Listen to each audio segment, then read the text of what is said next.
그런데 안타깝게도 우리 교회뿐 아니라 한국 교회가 가장 큰 위기를 맞고 있는 때입니다.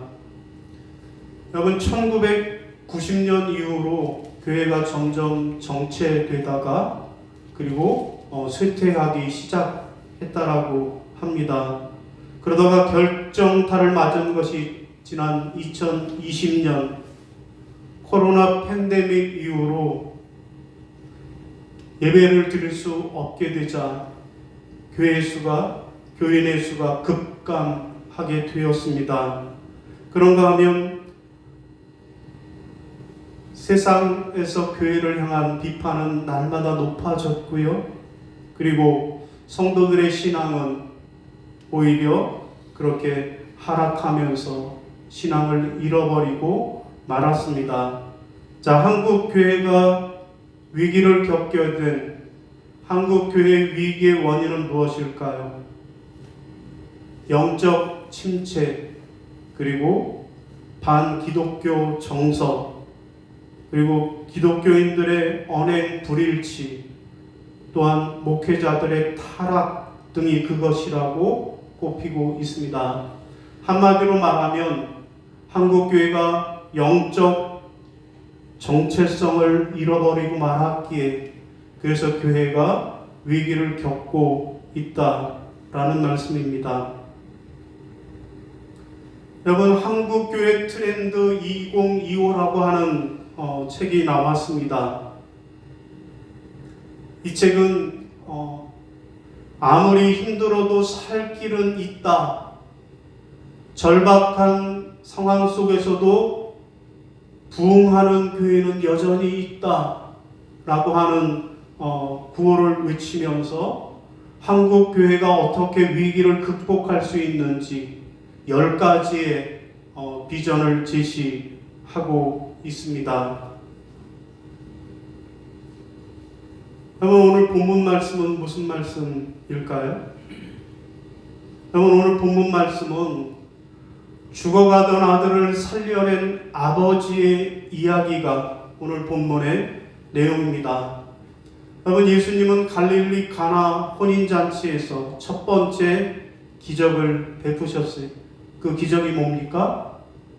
물이 변하여 포도주가 되게 하는 기적을 베푸셨습니다.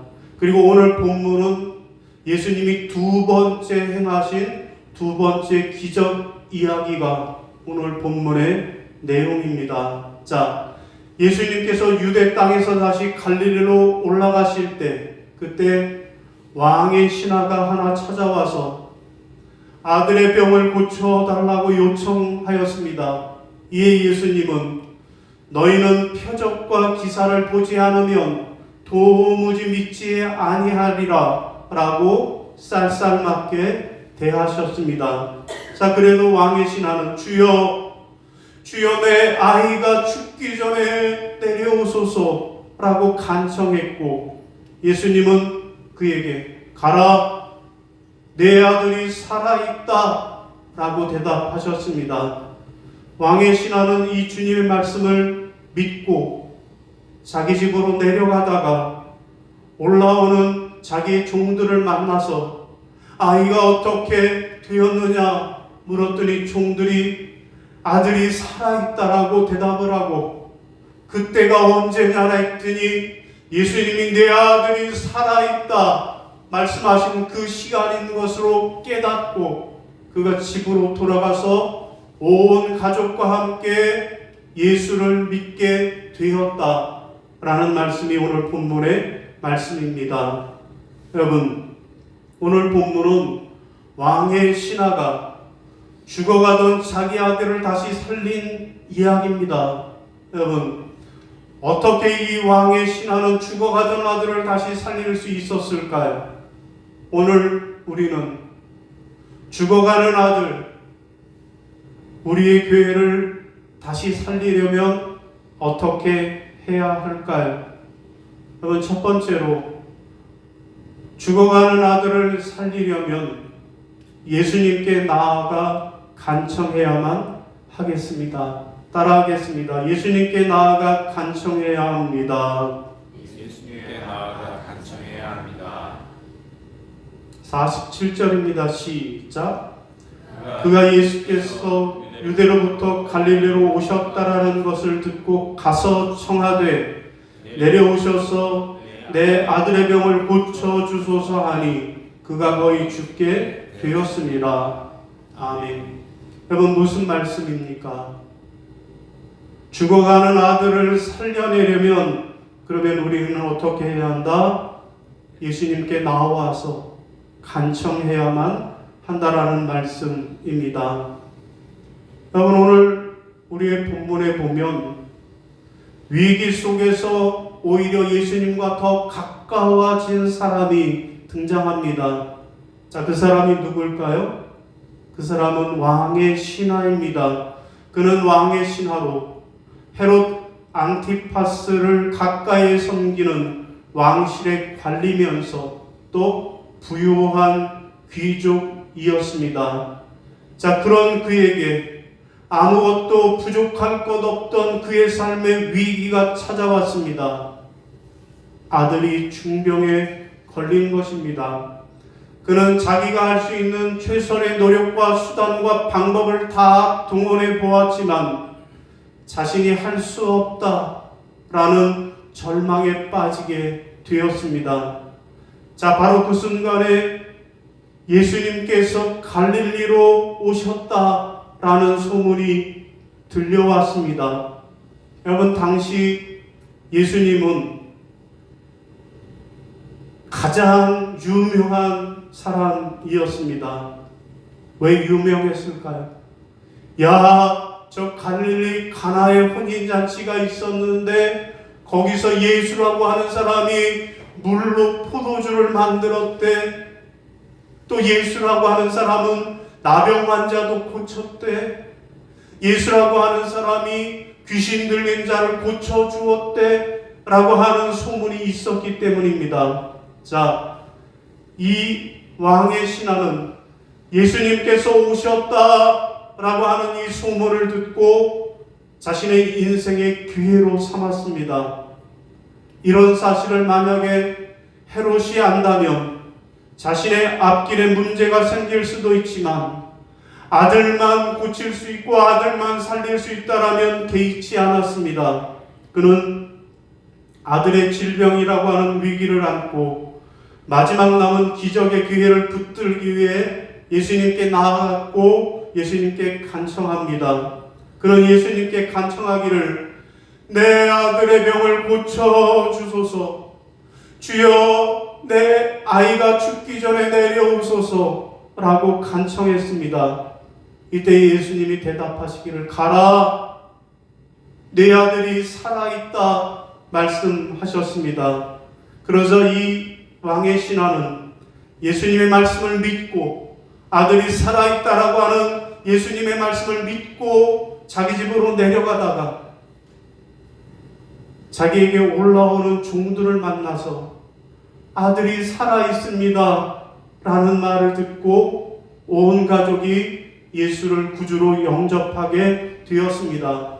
이것이 예수님이 행하신 두 번째 기적입니다. 여러분, 죽어가는 아들을 만났을 때, 죽어가는 아들이라고 하는 인생의 위기를 만났을 때 그는 예수님께 나아가고 예수님께 간청함으로 그 아들을 살려내는 기회로 삼았는 줄로 믿으시기를 바랍니다.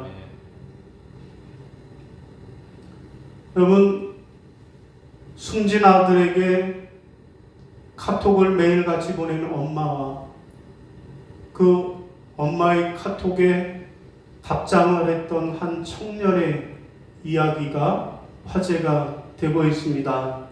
자, 이 주인공인 청년은 이렇게 말합니다. 자기가 휴대폰을 새로 바꿨다라는 거예요. 전화번호가 바뀌었다라는 거예요. 그랬더니 그 이후로부터 매일 깍둑깍둑하고 메시지가 왔다라는 거예요.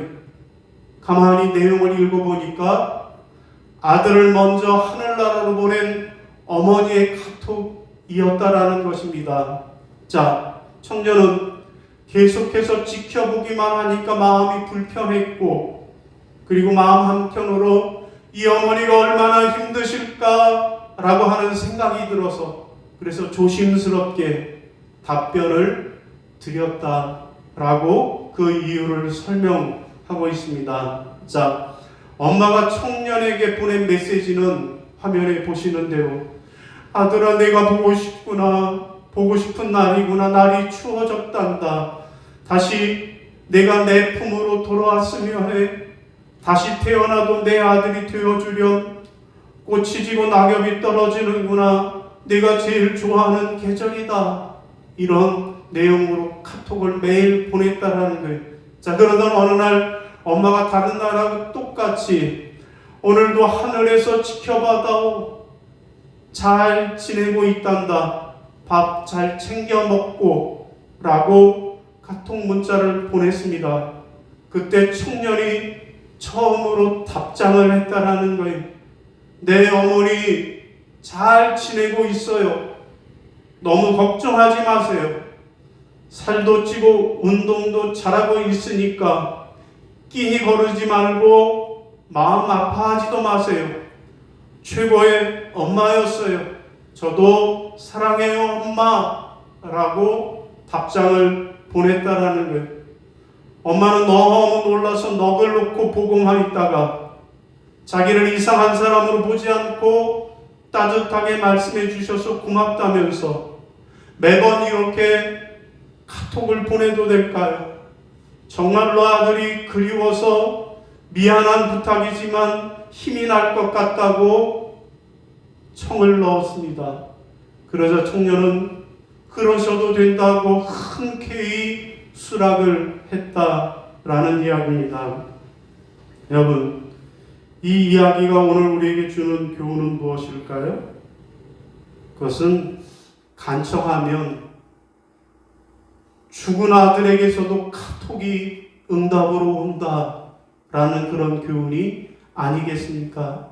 얼마나 이 어머니가 간절한 마음으로 간청을 했으면 생면부지의 청년이 그 마음을 읽고 답장을 하지 않았습니까?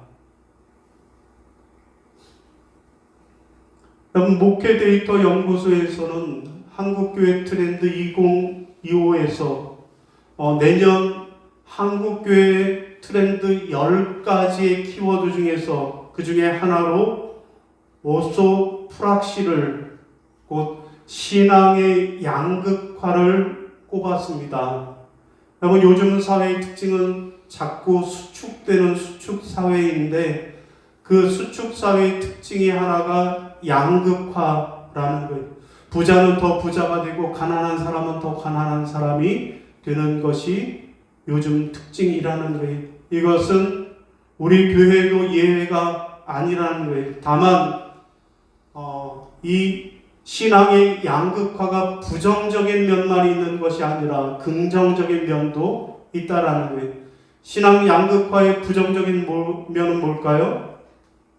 예배가 약화되고 신앙이 약화되고 그래서 교회를 떠나간 사람들이 많아졌다라는 것이 그 약점이라는 거예요. 그러나 반면에 긍정적인 면도 있는데 신앙의 깊이와 본질을 추구하는 경향이 나타났다라는 것입니다. 곧 열심히 있는 사람은 더 열심히 한다라는 거예요.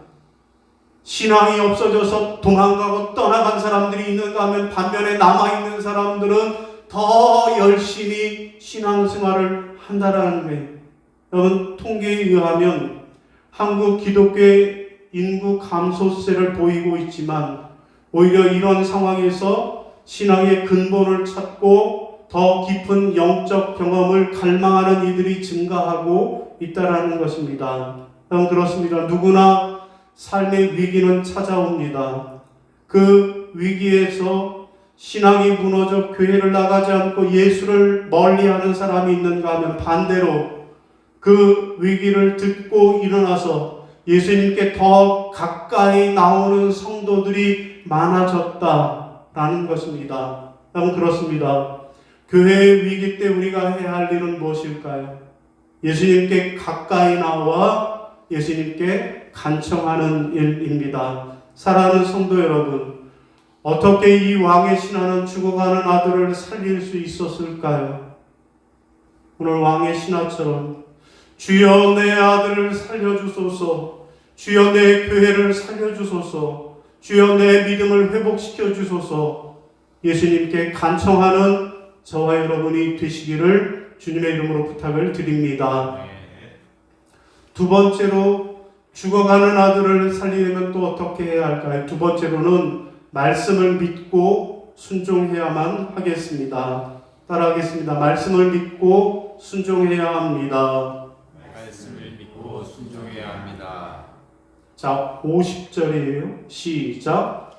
예수께서 이르시되 가라, 내 아들이 살아있다 하시니 그 사람이 예수께서 하신 말씀을 믿고 가더니. 아멘. 여러분, 죽어가는 아들을 살리려면 첫 번째는 예수께 나와 간청해야 하지만 두 번째로는 예수님의 말씀을 믿고 그 말씀에 그대로 순종해야 한다라는 말씀입니다. 예수님은 아들을 살려달라고 간청하는 이 왕의 신하의 간청에 내 아들이 살아있다 라고 대답하셨습니다.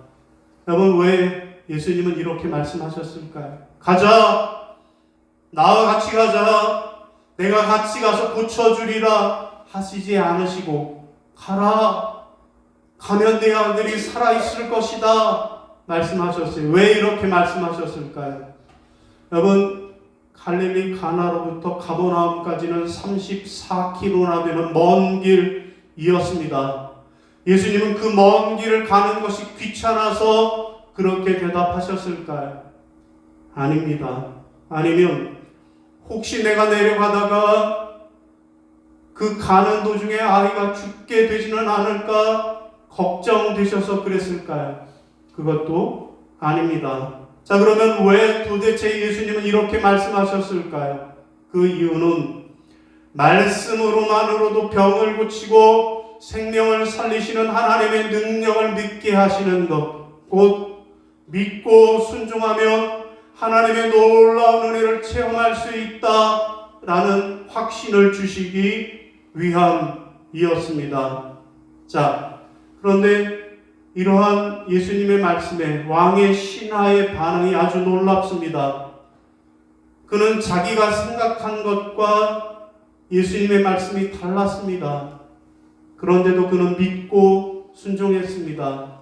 왕의 신하는 생각하기를, 아니 내가 이 나라에서 귀족 중에 귀족인데 왕의 신하인데 내가 저 갈릴리 청년, 이름 없는 청년에게 나와 함께 갑시다 하면 오케이, 그렇게 해야지요, 순순히 따라올 줄 알았는데 예수님이 거절하시고 가라, 내 아들이 살아있다, 예상치 못한 반응을 보여주셨습니다.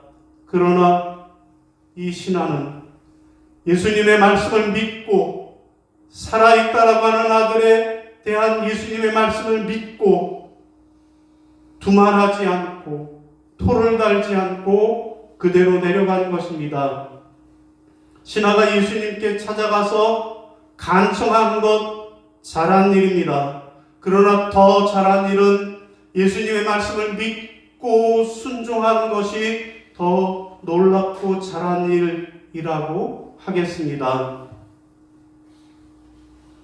여러분, 전에도 한번 말씀드렸는데 철학자 키에르케고르는 교회에 다니는 교인들을 집거위 같다라고 집거위 우화를 이야기했습니다. 자, 거위 교인들이 있어요. 거위 교인들은 주일만 되면 뒤뚱뒤뚱 하면서 꽥꽥꽥 하면서 교회에 와서 예배를 드리는 거예요. 말씀도 열심히 들어요. 말씀이 선포될 때마다 아멘, 아멘, 꽥꽥꽥꽥 하면서 말씀을 듣는다라는 거예요. 자, 설교적 거위가 설교합니다. 여러분, 우리는 더 이상 뒤뚱거리면서 걸어 다니지 않아도 됩니다. 더 이상 우리는 이 좁은 장소에만 머물러 있을 필요도 없습니다. 저 창공으로 날아갈 수 있습니다. 더 먼 지역으로, 더 축복받은 땅으로 날아갈 수 있습니다. 믿습니까? 그랬더니 이 청중 오리들이 아멘, 아멘 선포할 때마다 화답을 했습니다. 자, 드디어 예배가 마쳤습니다. 예배가 마쳤으면 모든 거위들은 날라서 저 하늘을 날아가야 했지만, 그러나 그들은 날아서 집으로 간 것이 아니라 또다시 일렬로 줄을 맞추고 서서 뒤뚱뒤뚱 하면서 다시 자기 집으로 돌아가기를 반복했다라는 이야기입니다. 여러분, 이 우화가 우리에게 주는 교훈은 무엇입니까? 이 우화는 하나님의 말씀을 날마다 듣고도 그 말씀을 듣기만 하지 순종하지 않는 교인들을 풍자하는 이야기입니다. 여러분, 오늘 이 우화에서 말하는 집거위의 모습이 오늘 우리의 모습은 아닐까요? 모두 입으로는 주여 주여 하지만, 입으로는 아멘 아멘 하지만, 그러나 이렇게 말만 하고 행하지 않는 신앙이라면, 가르치기만 좋아하고 아무것도 행하지 않는 저 서리관과 바리새인들의 외식하는 신앙과 무엇이 다를까요? 그렇습니다. 여러분, 우리가 죽어가는 아들을 다시 살리려면 주님의 말씀을 듣고 그 말씀대로 순종해야 할 것입니다. 여러분, 한국교회 트렌드 2025에서 교회가 회복될 것 같습니까? 라고 목사님들에게 질문을 했다라는 게, 당신의 교회가 회복될 것 같은가요? 그랬더니 10%가 아니에요, 교회가 감소할 것 같아요. 당신의 교회가 회복될 것 같을까요? 아니에요, 비슷할 거예요. 46%가 대답했고요. 34%의 교회가 증가할 거라고, 회복될 거라고 대답을 했습니다. 그러면 과연 어떤 교회가 증가하게 될까요? 세 종류의 교회가 회복되고 증가한다고 대답을 했어요. 첫째는 목회자가 젊은 교회, 두 번째로는 500명 이상의 중형교회, 세 번째로는 소그룹이 활성화된 교회라고 대답을 했다라는 거예요. 여러분, 이 공통점이 뭘까요? 젊은 목회자가 있는 교회, 500명 이상의 교회, 소그룹이 활성화된 교회, 이 세 교회의 공통점, 그 공통점은 주님의 말씀을 듣고 열심히 순종하고 활동한다라는 거예요. 여러분, 젊은 목회자가 있는 교회는 뭐 이것저것 많은 것 뭐 해본다라는 거, 하다 실패하는 한이 있어도 젊은 목회자들은 많은 것들을 시도해 본다라는 거예요. 500명 되는 교회는 주중에 매일 월화수목금토일 쉬지 않고 교회가 돌아가고 있다라는 거예요. 소그룹 교회도 열심히 소그룹으로 모이면서 돌아가더라는 거예요. 여러분, 또 다른 특징이 하나 있는데, 비록 참석률은 줄었지만 참석 강도는 강해졌다라는 거예요. 곧 교회 안에 소그룹으로 모이는 것이 강화가 됐다라는 거예요. 코이노니아, 성도가 교회 안에서 서로 교제하고 친교하는 것을 더 열심히 하더라는 거예요. 그리고 밖으로는 디아코니아, 곧 지역사회 봉사하고 헌신하는 것을 더 열심히 하더라는 것입니다. 자, 이렇게 주님의 말씀을 믿고 교회에서 열심히 교제하고 친교하는 교회, 세상에 나가서 열심히 봉사하고 헌신하는, 예수님의 말씀을 믿고 그대로 순종하는 교회가 회복될 것이라고 하는 그런 전망입니다. 사랑하는 성도 여러분, 어떻게 하면 죽어가는 아들을 살릴 수 있을까요? 왕의 신하처럼 예수님의 말씀을 믿고 그 말씀대로 순종하시기를 바랍니다. 그래서 죽어가는 아들을 살려내시기를 바랍니다. 자, 오늘 말씀을 정리하겠습니다.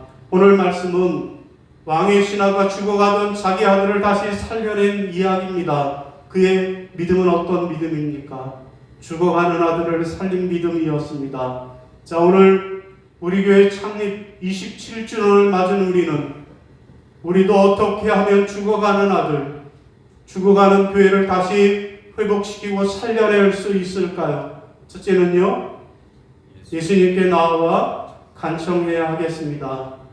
우리도 매일 특별히 대림절 저녁 기도에 열심히 나와서 하나님의 교회를 살려주세요. 하나님의 교회를 회복시켜주세요. 기도해야만 하겠습니다. 두 번째는요, 말씀을 믿고 순종해야만 하겠습니다.